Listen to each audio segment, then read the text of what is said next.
Direita à frente. Agora, isso. Direita. Para trás. Esquerda. Frente. Atrás. Direita. Esquerda. Direita. Esquerda.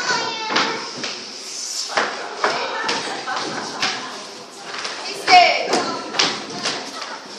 Direita. Esquerda. 1, 2, 3, 4, 5, 6. 1, 2, 3, 4, 5, 6. 1, 2, 3, 4, 5, 6. 1, 2, 3, 4,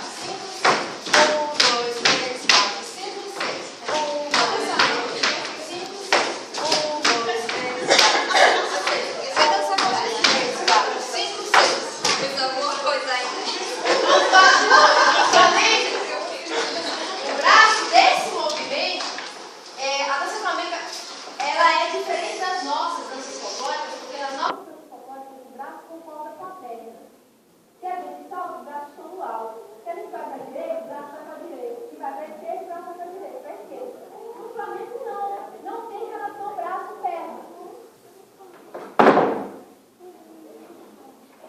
Bom, o braço do passeio desse movimento é assim. 1, 2, 3, 4, 5.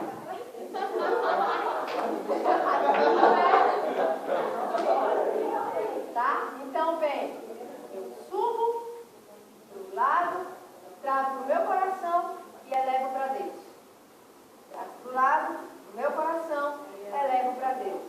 Pro mundo, coração, para Deus. Pro mundo, coração, para Deus. Pro mundo, coração, para Deus. Pro mundo, coração, para Deus. Não dá para dar demais pro mundo, não dá para ser egoísta, não pode esquecer que a gente tem uma coisa de Deus. Só para decorar.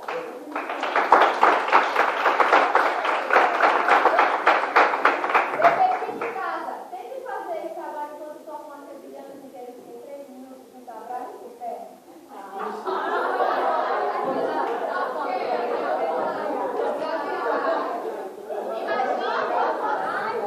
Vou dar uma dica. Imaginem que cada movimento é um número. Qual é o que corresponde um no pé? 1. Qual que corresponde um no braço? 1. O 2. 2. O 3. 3. 4. 5. 6. Para descansar aí pro cérebro, porque já pensou demais. Aí. 1, 2, 3, 4, 5, 6. 1, 2, 3, 4, 5, 6. O resto não importa. Pode tentar de fazer isso. Tenta estudar. O braço com a perna. 1, 2, 3, 4, 3,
Arrasou.